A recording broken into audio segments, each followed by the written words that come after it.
Hell has rulers, and they are 7, regarded as the 7 princes of hell. Although their knowledge of them is scattered across different scriptures, ancient texts, and cultures, it doesn't deny the fact that they indeed exist. Some of these scripts were derived from confessions of witches and sorcerers, and it is said that each of these princes lord over a specific sin. Some of these princes have a heavenly background, created by God, but fell and became a dark creature. None of them are friendly by any means, but here are some untold truths about them.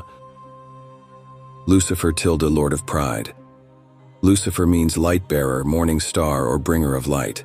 The story of his name comes from his creation by God himself. While embodying the sin of pride, Lucifer also represents original sin due to pride leading him to believe he could rule heaven and attempt to overthrow God. Lucifer was the instigator of the war in heaven. The book of Revelations tells the story of the battle fought in heaven between Michael and his angels against the rebelling future demons and their angels. The leader of the rebels was Lucifer himself. According to certain mythology, Lucifer had grown fed up with the state of the universe, believed himself the only perfect being, saw himself as superior to humankind, and could not understand God's love for them. To instigate change, he convinced 1/3 of the angels to side with him and rise against the rule of God. Despite how quick it may have seemed in the Bible, the war lasted for years. Lucifer turned himself into a dragon, but in the end, Lucifer lost the fight and was cast from heaven. Lucifer's rebellion may well have continued when he was cast out of heaven. Knowing how much God loved his humans, he corrupted Adam and Eve to stick it to God out of pride, his deadly sin, and envy. When Lucifer's rebellion failed, he was cast out of heaven. Lucifer is often conflated with Satan and also with Beelzebub, but the traits of the three separate them as different entities.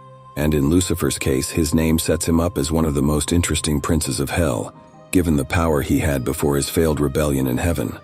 This failed rebellion gives another interpretation of what his name means. According to Bain, he who shuns the light, Lucifer is seen as the ruler of the 7 princes. Mammon, Lord of Greed. Mammon or Mammon is associated with greed, money, and the pursuit of material comforts above all else.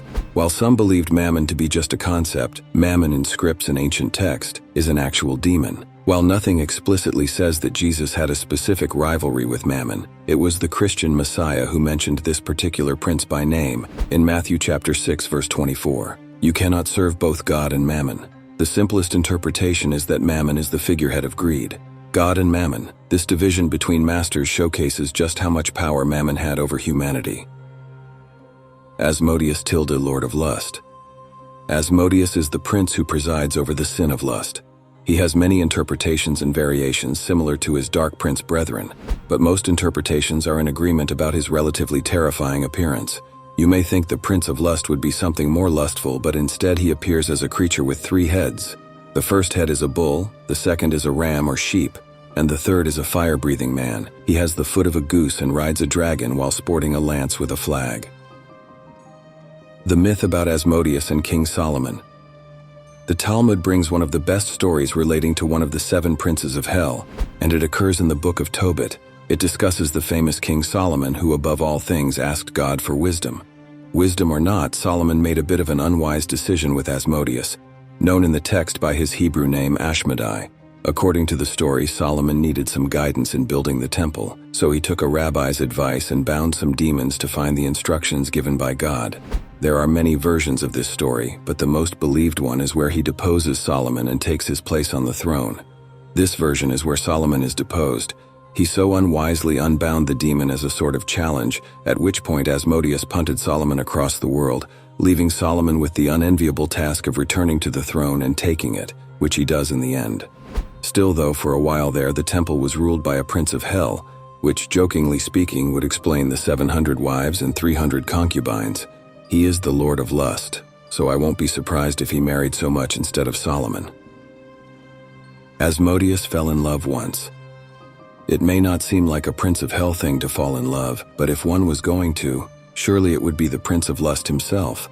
The story goes, according to the book of Tobit, that Asmodeus fell in love with a woman named Sarah, but given that he was a horrid 3-headed demon with no hope of true love, he watched from afar, only coming close enough to kill her soon-to-be husband every time she attempted to marry an actual human man. This happened 7 times. Each time Sarah tries to marry, Asmodeus sneaks up on the night of the wedding and kills the husband-to-be. Unfortunately for Sarah, she planned to marry again, this time to a man named Tobias. This time, however, Asmodeus's schemes were at an end. With the help of the archangel Raphael, Tobias defeated Asmodeus with a fish heart and a liver placed over burning coals. Asmodeus couldn't stand the smell and fled the scene as soon as he arrived. Leviathan tilde Lord of Envy. Leviathan represents the sin of envy. Keep in mind that envy is not jealousy. Jealousy is, I want what you have. Envy is, I want to see what you have destroyed. Leviathan is mentioned in the books of Psalms, Job, Isaiah, and even Enoch. Leviathan is the figurehead of envy, though Leviathan's history tracks back to the Bible in making her a separate entity. While Beelzebub, Lucifer, Satan, and the like are often conflated, Leviathan has been and seemingly always was a separate creature who was, quite literally, a monster. More specifically, a monster of the sea. Leviathan makes another appearance in Revelation according to Howard Wallace's article, Leviathan and the Beast in Revelation, though she isn't mentioned by name. In Revelations chapter 12 verse 3, a great red dragon with 7 heads emerges from the sea, and Wallace draws the connection that this is Leviathan, fighting in the war between good and evil, since Leviathan was known to have 7 heads as well. Leviathan guards the gates of hell. Given the sheer size of Leviathan and her standing as a massive creature so big, 300 miles long even, she has been classified as a sea monster. It makes sense that the rulers of hell found another use for her monstrous size, as the gates of hell itself. In that sense, along with swallowing all those guilty of envy, Leviathan's gullet also served as the general entry point into eternal damnation.